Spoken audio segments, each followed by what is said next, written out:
Welcome to downtown Little Rock's historic Quapaw Quarter District. We are so excited to be bringing you this amazing house today. This is the first time we've had the opportunity to feature for you a neoclassical revival home. There are very few private residences that are made in this particular style. Now you'll notice that's a lot of words, neoclassical revival. The original classical or neoclassical period was in the 18th century, when we see the great homes of England blossoming in this beautiful Palladian style. Well, in 1893, Chicago hosted the Columbia Exposition and they built their White City of Marble, everything built in the classical or neoclassical style. And that started the neoclassical revival period, which lasted from 1893 to almost 1930. Most of your neoclassical buildings that you see, though, are commercial buildings. We see them in post offices, courthouses, public libraries, and very few examples exist in residential architecture. But here we have an absolutely phenomenal example of the style. Let's talk about what makes this such an excellent example of the neoclassical revival style. Architecturally, you have a formal symmetrical design. We see here the center front door with a broken pediment. We have a front facade with a columned porch with full height classical columns. We have decorative door surrounds and side lights. We have a detailed dentiled entablature and rectangular double hung windows. All the elements of that neoclassical revival style. In classical Greek revival architecture, it's unusual to see the extensions off of the front entryway. But in neoclassical revival, we often have these extensions going off of that front entryway. But this is the height of this style. It is the absolute definition, the architectural definition of neoclassical revival, and we're so excited to show it to you today. Now, I want to be very clear. This house is a fixer-upper. The other homes we've shown you on our walkthroughs have been in pristine condition and ready to move into. This one is not, but what it does have going for it is location, location, location. Because if you'll turn and look 3 doors up, you'll see the Arkansas Governor's Mansion. So this address is by far one of the most prestigious in all of the state of Arkansas. So that balances out the fact that this house needs a lot of love and attention. Wait till the end, we'll tell you how much she's going for. So let's take a look at this neoclassical revival masterpiece. You guys come on inside with me.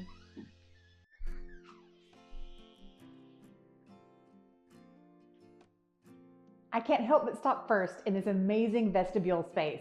I love the wedding cake chandelier that we have here in the entryway, probably from the 20s or 30s. Just a stunning example of the period. And then we have this double alcove entryway. Can you not imagine a beautiful marble statuette here on each side, flanking the entryway door as you come in, standing on these beautiful original broken terracotta mosaic floors. This entry door is enormous, 4 feet wide and 3 inches thick. It's going to keep you safely tucked in.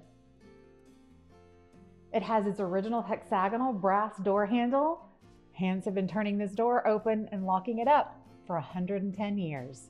So welcome guests to this magnificent entryway of this glorious home. We have another crystal chandelier to greet guests as they come in. And then behind me, you see an absolutely magnificent flanking center stair. We'll take a peek at that landing here in just a little while, but what a view you get coming through the front door. So to the left of the doorway, we have the formal parlor. So come on inside and see what original details we have here. Look at the chandelier I'm standing underneath. This is another chandelier that originally would have had gas. You can see these knobs. This would have been a gasolier. These would have been turned off and on to allow the gas to flow up to the flame, but it's been converted to electricity so you can enjoy this beautiful crystal masterpiece for years to come. Around the edges of the room, we have these gorgeous bookcases that have muntins that mimic the detail in the windows in the front. You have bishop's board around the entire perimeter of the room. And thick, thick natural wood crown molding.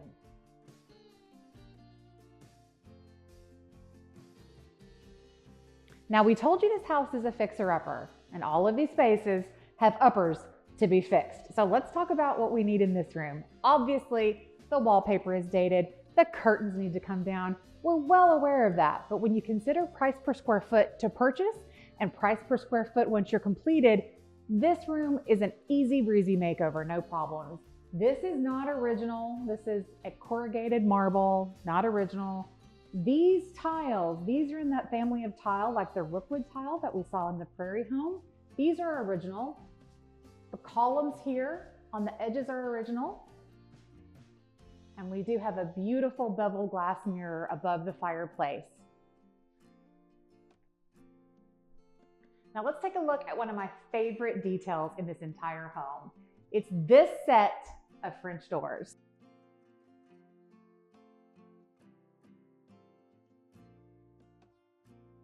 In this neoclassical revival home, this detail is heavily influenced by the Art Nouveau period, which is happening at the same time as the neoclassical revival.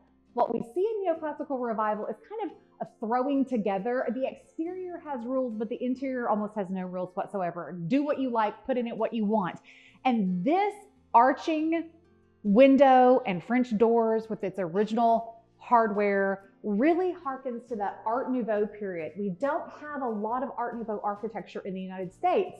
It was a style that really took off in France and in Spain, but we have very little of the influence here in the US. So the fact that we have this beautiful original bevel glass, Art Nouveau style, arched French doorway exit onto this sunroom is a really, really one-of-a-kind special detail in this house. But let's take a look at this sunroom behind. Welcome to my summer room. Would you not love to have this space? I know I certainly would. Again, the space is suffering a little bit from dated curtains, dated wallpapers, but I want you to envision this space re-enlivened, reinvigorated as it once would have been at the turn of the 20th century when it was first built. You have an incredible bay window to allow natural sunlight to flood into the room, and then the room is flanked by double windows on either side. What we see here, again, terracotta tile floors, but you can see the ghost outline of what originally was an inside fountain in this space. There's a drain here. So just imagine you restore this space to its former glory, and we put a water feature back inside this room with a burbling fountain that you can enjoy the sound of running, burbling water year round. What an amazing space. I know for me, this room alone almost sells this house. I also love this beautiful round window that we have right here. So this room is flooded with natural light. The moldings, the window moldings, floorboards, and a little bit of bishop's board that we have in this room are original to the house. Let's take a look at these windows. Many of these windows in this home, I don't know if you can see this, but they're multi-light windows on the top, single light on the bottom, but the multi-lights on the top are beveled glass. And we see that throughout the home in the original windows. The multi-lights on the top sash are beveled glass. So let's take a look at the opposite side of the downstairs. Now let's have a look at this gorgeous gentleman's parlor to the left of the entryway that's enclosed by these gorgeous pocket doors that still roll like butter. Come on in. So here we are in the gentleman's parlor. I have to show you this crystal chandelier. It looks like baccarat. I don't know if it is or not, but it certainly has the look and feel of fine crystal. It just needs a good clean. That is a magnificent showpiece. In this room, we do have original hardwood flooring, but I suspect quite strongly that these floors were always covered either by a carpet or by a floor cloth, which is also very, very, very popular in 1901 because of the nail pattern that we see in these floorboards.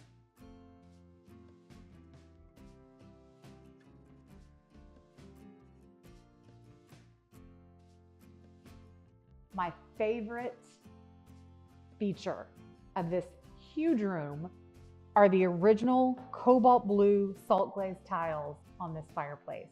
So this gives you an indication of what the fireplace in the formal parlor across the way should have looked like or would have looked like originally.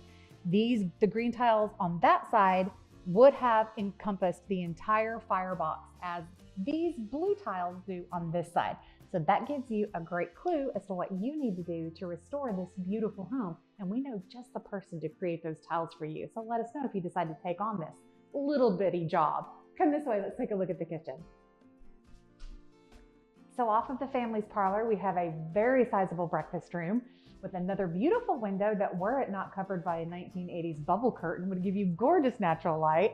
And then we're going to go into the time warp kitchen of the millennia. Are you ready? This kitchen is something. Come on in. Like we said, this home has been in the same family since about 1977. The family redid this kitchen in 1981, and they've done not a single thing to it since then. Of course, as we know, everything late 70s and early 80s is back in style again, so maybe you live this kitchen. Or if not, you have a very, very large space to work with to create a more period appropriate kitchen for this beautiful home. Off the kitchen, we have a utility room.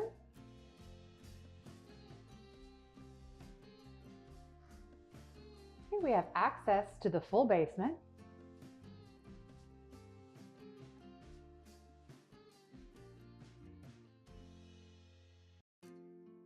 So here we are in the pièce de résistance of this house, this grand stairway. On either side, you have these broken pediment arches that access, on one side, the breakfast room, and on the opposite side, the sunroom, a powder room, and this door is a coat closet. So let's take a look upstairs. Now, if I bought this house, I don't know that you would ever get me out of this space right here. This is the landing, the first landing coming up the stairway after you come through the entryway, and look at this sunroom that tops the stairs. This is a magnificent feature. This is one of those features that I talk about. This is the feature worth buying the house for. Here we are. Take out these lace curtains and expose these gorgeous windows. Look at this space.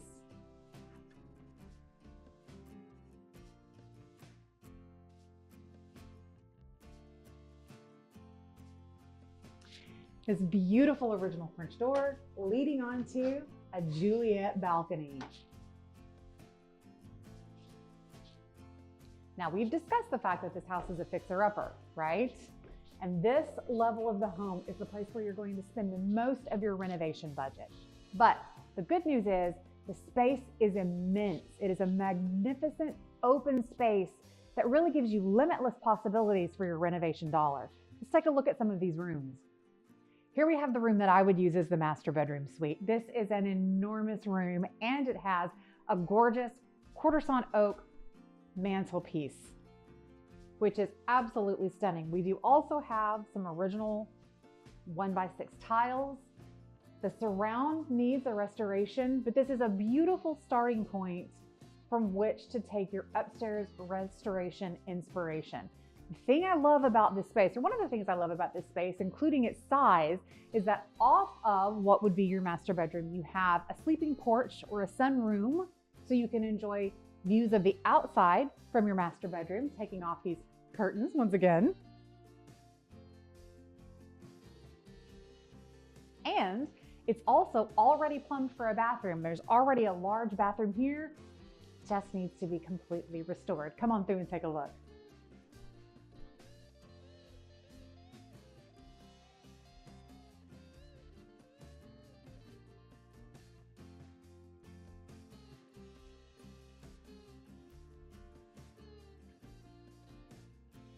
So here we are in the second bedroom, which is right off of what would be the master bath. So were this my property that I was restoring, I would take the first room that we showed you and turn that into the master bedroom, then have a master bath and make this a sitting area to go along with your master so that you have a true master suite. This could be enclosed, part of it could be enclosed to make a master closet. You could potentially enlarge the master bath in this space as well, and then have a sitting and dressing area, because up here, along with these two rooms, we have 4 more bedrooms. So let's take a look. Here we have the 3rd bedroom that has the French door access onto the cantilevered balcony.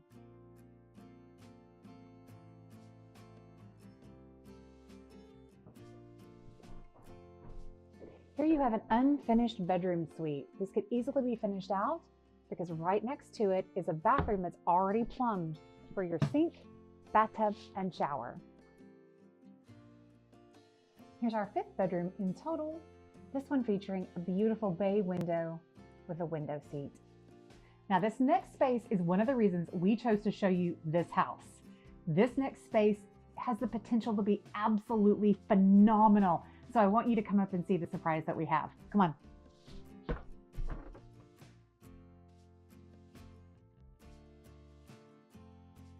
Welcome to a space of endless possibilities. As if this space wasn't enough on its own to sell you this house, come take a look at the ballroom.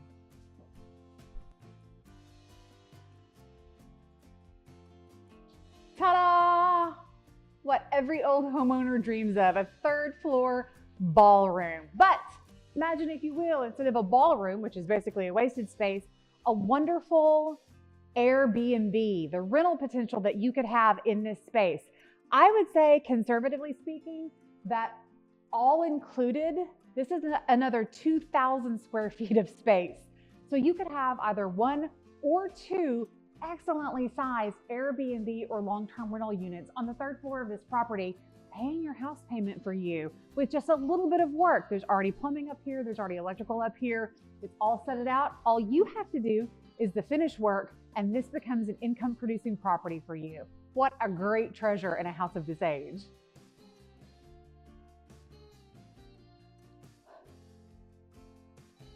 This amazing Palladian window has an absolutely stunning view of the Methodist manse across the street.